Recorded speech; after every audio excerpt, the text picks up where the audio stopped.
Well, you can probably see some empty spaces up on the shelf behind me. That means it's time for another book haul.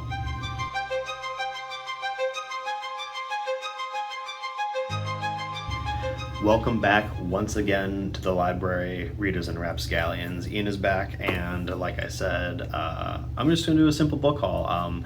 These are books that I've gotten kind of over the last 2 weeks, no, this would be from like before the week, so like mid-May to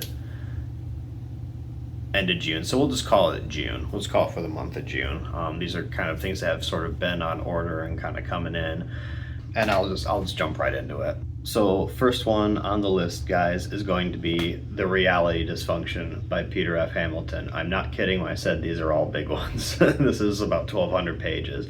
So it's so big that I think in the this is the Peter F. Hamilton is a British sci-fi, and I think this is the British version because I want to say the American version is split into 2 volumes, and it's a trilogy, so the American version has 6 total volumes. I just really like the cover art on this one, and as I understand it, they're all about this big, but it's was described to me by a friend who knows the science fiction very well, and I was kind of captured. I was intrigued by the cover art and I was captured by the content. So the premise is that it takes place in the year 2600, and it's got like everything in science fiction. It's got resurrection from the dead and galaxy spanning civilizations. Humankind, I think he said they're split into 2 general groups, with one group has like cybernetic enhancements, another group is kind of genetically enhance themselves to be perfect human beings, and both of these factions are a confederacy that kind of keep the peace.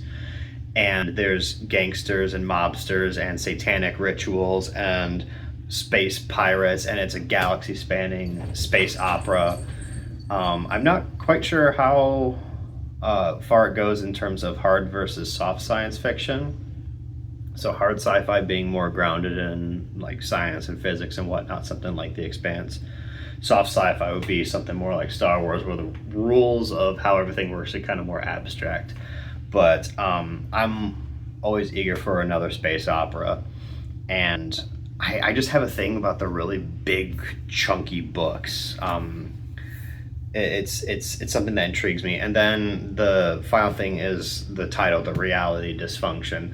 There's an encounter with some sort of ancient alien entity that triggers some kind of mysterious force called the Reality Dysfunction. So yeah, galaxy spanning space opera, huge, like 1,200 page book, and it's a trilogy, and they're all this big. I've been in the world of Wheel of Time for a very long time. I've kind of, especially in the last year, kind of tried to limit my scope to that so I could finish the series.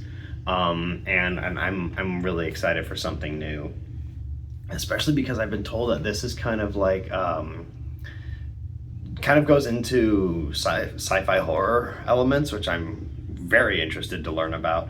It's got gazillions of characters, sentient starships, gangsters, resurrections, satanic rituals, a confederation, cyborgs, and just all the greatest hits of science fiction, and it just seems like it's going to be an awesome ride.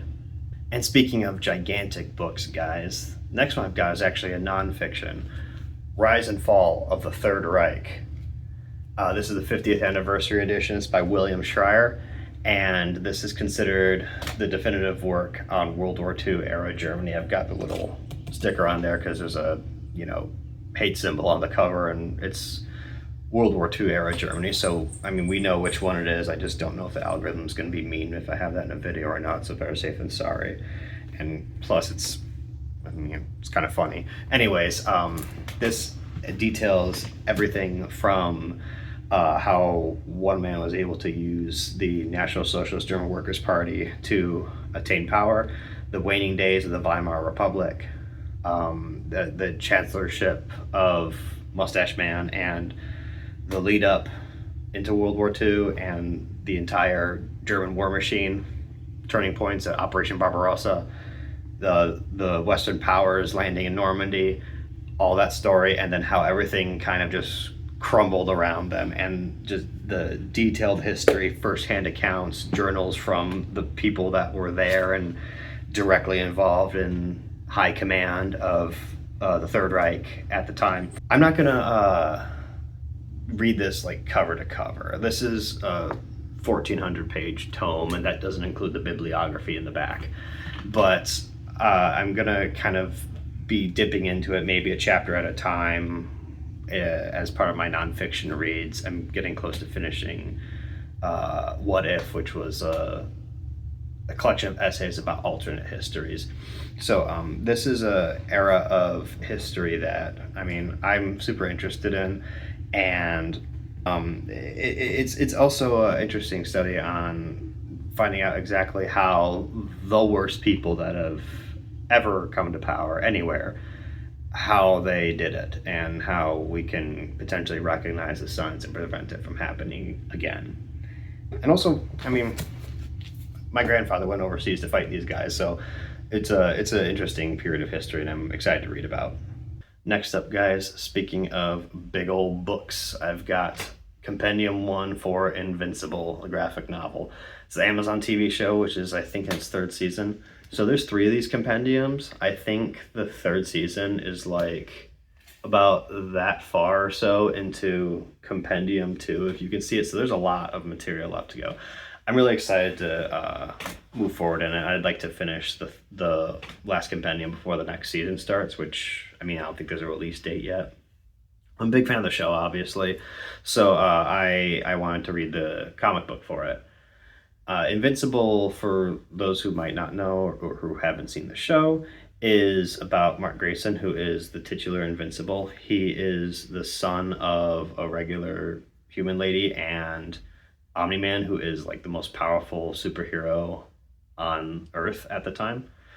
And it's a deal, early on especially, it deals a lot with his coming of age and coming into his own, figuring out how to be a superhero. And then what little I know from the progression of the series is that it has like a very Dragon Ball Z-esque way of upping the ante and power creep, and goes eventually into this like galactic scale conflict and story, and I'm just so pumped for it to get there.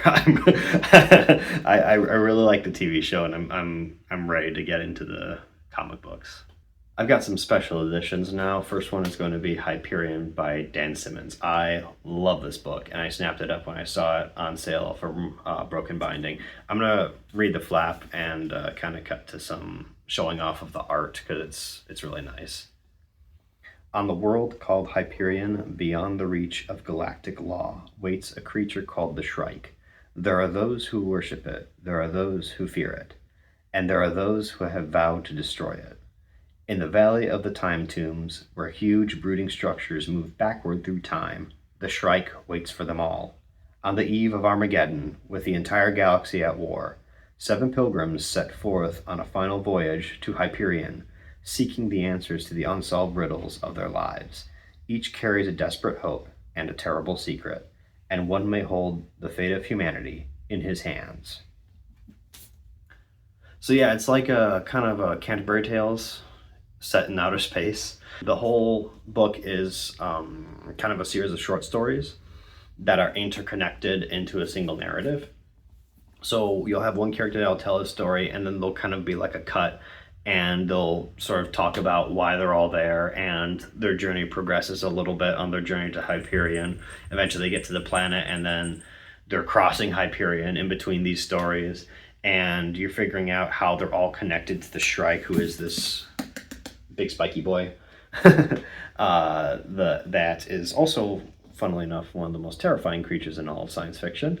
But I just absolutely love this book, and I haven't read the others. So there you got Hyperion and Fall of Hyperion, Endymion, and Rise of Endymion. I might have gotten the titles or orders mixed up or something like that. But there's 3 more after this, and I think Broken Binding is coming out with more. I have another copy of Hyperion, but I don't have any of the other ones.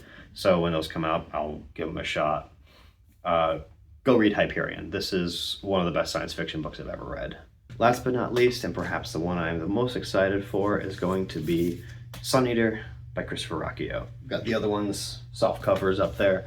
This was a series that I read the first book and I knew it was the one, and I just went out and got all the books. I've only read the first two, funnily enough. I took a little bit of a break to read some other things, but I'm going to be cranking through them any day now because book 7 comes out in November. There's these beautiful broken binding editions, and let's take a look at some of that art. On the wrong planet, at the right time, for the best reasons, Hadrian Marlowe started down a path that could only end in fire.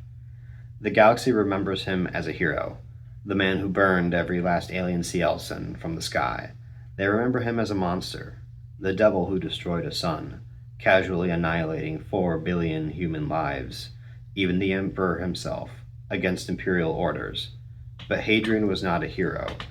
He was not a monster. He was not even a soldier. Fleeing his father and a future as a torturer, Hadrian finds himself stranded on a strange backwater world. Forced to fight as a gladiator and navigate the intrigues of a foreign planetary court, he will find himself fighting a war he did not start for an empire he does not love, against an enemy he will never understand. So yeah, that's just the first book in Sun Eater, and I can personally attest with Howling Dark that we go into all different other kinds of places after that. Yeah, there's some crazy stuff that happens in here.